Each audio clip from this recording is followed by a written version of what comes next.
Assalamualaikum warahmatullahi wabarakatuh. Sampurasun wargi Jawa Barat. Kembali bersama saya Ridwan Kamil, Gubernur Jawa Barat. Kali ini saya akan menerangkan video yang sangat-sangat penting tentang siapa, bagaimana, dan apa itu bantuan sosial selama COVID-19 buat warga Jawa Barat dan para perantau Jawa Barat. Video ini juga adalah panduan kepada RT, RW, dan petugas yang mendata tentang siapa-siapa yang perlu didata dan perlu diberi bantuan. Silahkan saksikan. Jadi saya akan menerangkan daftar penerima bantuan sosial COVID-19. Siapakah yang dibantu oleh bantuan sosial? Kita lihat layar di sebelah atas, ya. Dalam survei zona ekonomi menengah bawah, ya, itu ada persentase dari mulai yang paling miskin, ya, di kelompok paling bawah, di sini kira-kira begitu.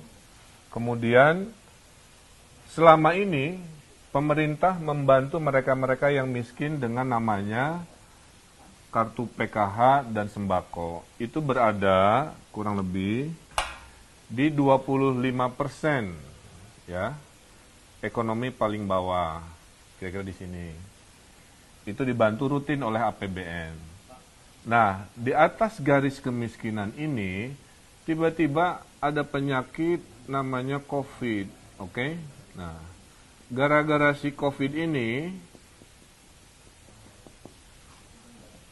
ada kelompok dari 25-40%, tadinya hidupnya normal. Tidak usah minta bantuan, walaupun hidupnya pas-pasan. Tapi gara-gara COVID, mereka tidak berpenghasilan, mereka pendapatannya hilang, nah maka mereka punya potensi menjadi kelompok yang jatuh miskin, kira-kira begitu. Nah, kelompok dari 25-40% inilah yang dibantu oleh 1 APBN, 2 oleh APBD provinsi, dan 3 oleh APBD kota kabupaten. Nah, bantuan dari pemerintah jumlahnya sangat banyak. Alhamdulillah. Ada 9. 1, 2, 3, 4, 5, 6, 7, 8, 9. 1 kita sebut namanya program keluarga harapan PKH. 2 kartu sembako. Nomor 1, nomor 2 ini adalah untuk yang miskin lama, yang sebelum COVID sudah dibantu. Sehingga walaupun dia miskin, dia tidak akan mendapatkan bantuan nomor 3 sampai 9 karena sudah dibantu dari bulan Januari dan akan dibantu sampai bulan Desember, kira-kira begitu. Nah, dari nomor 3 bantuannya sampai pintu nomor 9, ini muncul gara-gara ada si COVID ini. Kira-kira begitu. Nah, apakah pintu nomor 3 sampai 9 itu? 1, di nomor 3 ada bantuan presiden. Tapi ini untuk Jabodetabek perantau supaya tidak mudik. Ya. 4, ada kartu prakerja. Kartu prakerja ini untuk pengangguran atau mereka yang kena korban PHK. Kalau Anda kena PHK, baru-baru saja diberhentikan, maka pintunya dari 9 pintu ini, kartu prakerjalah penolong Anda. Nomor 5, ada kota, ada desa.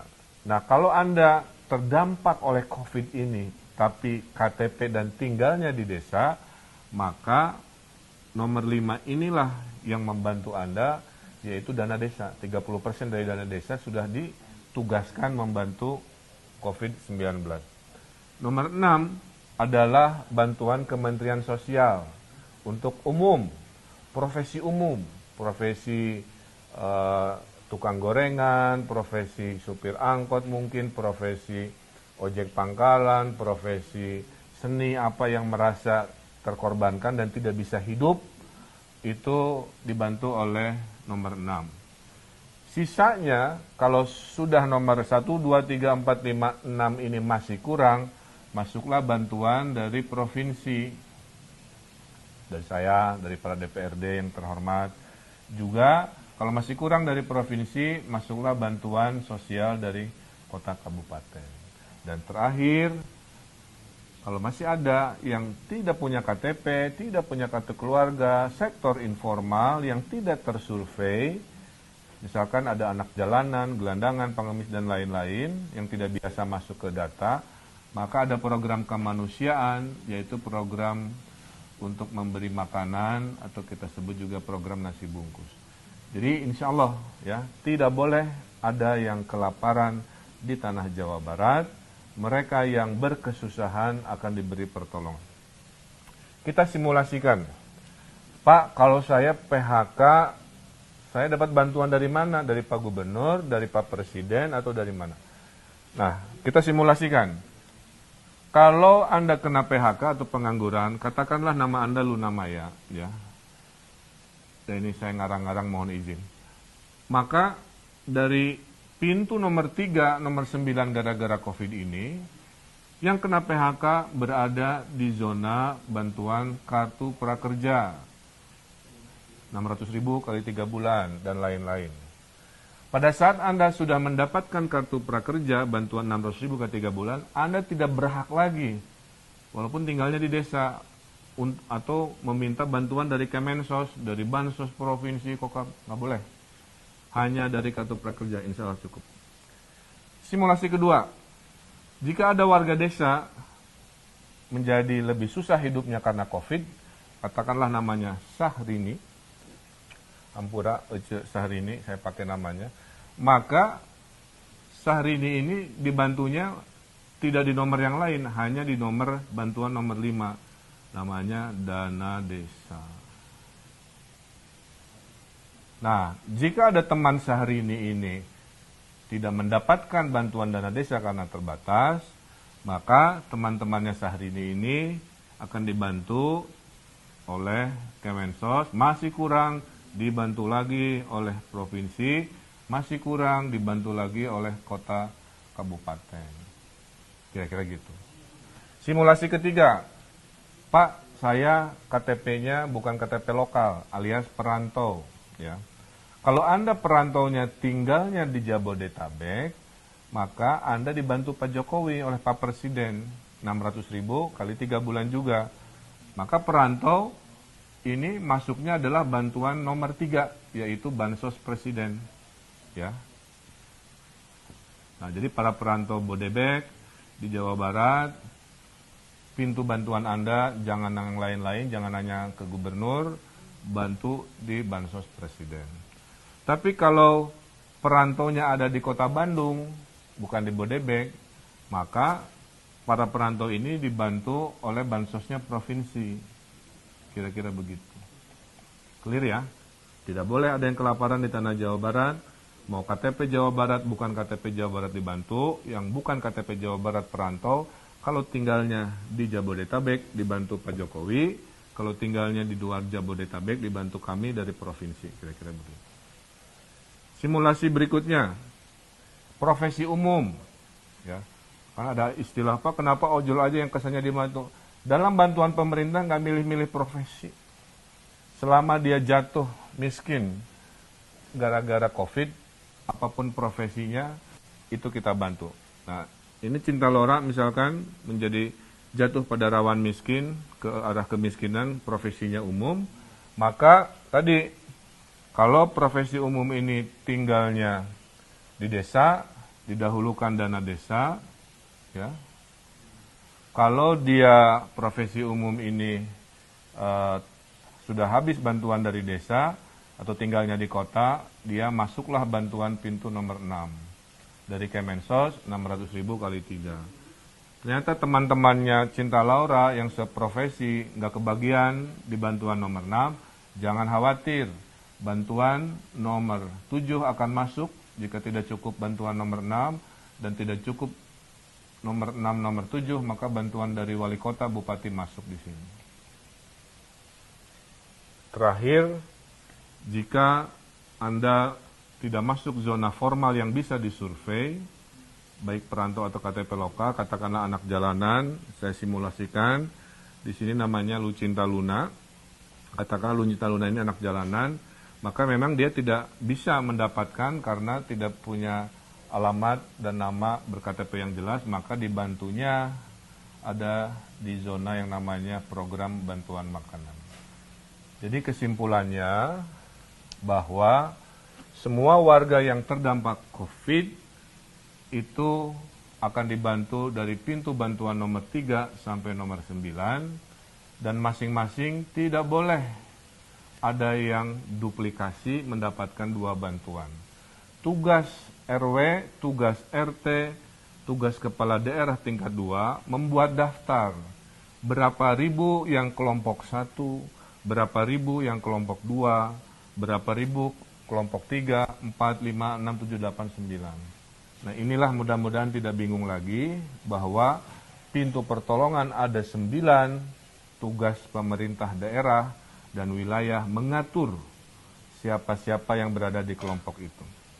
Dan kalau semua ikhtiar ini dari 1, 2, 3, 4, 5, 6, 7, 8, 9 masih ada yang merasa terlewat oleh sistem, nah Jawa Barat paling siap. Anda tinggal lapor di aplikasi Picobar, tolong di-download di Play Store. Oke. Aplikasi Picobar, P-I-K-O-B-A-R. Pusat Informasi Koordinasi COVID Jawa Barat. Nanti di dalam aplikasi Picobar ada fitur namanya aduan. Adukan di sana, Pak, saya curhat, saya kelewat, saya nggak masuk pintu nomor 1 sampai 9. Tolong Pak, tolong Pak. Nah, masukkan ke aduan sini nanti diproses. Kami sudah siapkan anggarannya kepada mereka yang mungkin terlewat oleh sistem ini. Jadi semua insya Allah sudah siap buat warga Jawa Barat. Hatunun. Terakhir dari saya, sedikit nasihat. Dalam suasana sulit ini, saya mendoakan, karena pemerintah tidak akan sanggup bisa menolong semua orang, maka saya mendoakan agar masih bisa menjadi kelompok tangan di atas yang memberi kepada tangan di bawah. Tangan di atas ini adalah orang-orang yang paling mulia. Saya terharu ada Hafiz namanya, anak SD dari Kabupaten Bandung Dayakolot, menyumbangkan jajannya untuk membantu COVID. Walaupun dia berkesusahan juga, ibunya tukang bakso yang terdampak COVID, tapi dia bersemangat menabungkan dari tabungannya untuk menolong. Kemudian nasihat dari para ulama, sebelum kita tangannya di bawah, ya, urut-urutannya adalah kita sebut urutan survival. Habiskan dulu jika Anda punya tabungan. Disinilah momen tabungan itu dipakai, ya. Tabungan itu kan ditabung untuk suasana darurat, situasi darurat. Sekarang COVID, momen kedaruratan. Gunakan tabungannya sampai titik-titik terakhir. Jika tabungan habis, ada aset yang bisa dimanfaatkan. Jual perhiasan, jual elektronik, apa dan sebagainya supaya survive, supaya tetap dalam kategori kelompok mandiri. Kalau tabungan sudah habis, aset sudah tidak punya, barulah masuk ke kelompok terakhir. Jadi saya harap mereka yang masih punya tabungan aset, jangan buru-buru berada di kelompok tangan di bawah menerima bansos. Ini untuk mereka yang betul-betul kepepet, sudah tidak punya tabungan, tidak punya aset. Dan tugas ini bukan hanya tugas pemerintah, tapi juga tugas dari masyarakat. Ada yang nyumbang sembako, ada yang nyumbang uang. Mari kita bahu-membahu karena COVID-19 adalah masalah bersama. Dari pemerintah menyumbang, masyarakat melakukan gerakan sumbangan juga, donasi. Sehingga penerima rumah tangga yang tidak punya tabungan dan aset ini bisa survive minimal 3-4 bulan ke depan. Jadi saya kira itu para pemirsa bahwa masalah COVID-19 adalah masalah bersama. Pemerintah sudah punya 9 pintu pertolongan. Tugas di wilayah memastikan siapa mendapat apa tanpa ada duplikasi. Tidak boleh ada yang terlewat, tidak boleh ada manusia yang kelaparan di tanah Jawa Barat. Mari jadi kelompok tangan di atas. Mari gunakan tabungan dulu, aset dulu, baru masuk kelompok yang tangan di bawah. Apapun itu, dengan kebersamaan, dengan kekompakan, insya Allah kita pasti menang melawan COVID-19 ini. Wabillahi taufiq wa hidayah, sekian dari saya. Wassalamualaikum warahmatullahi wabarakatuh. Terima kasih sudah nonton. Jangan lupa like, subscribe, dan share ya.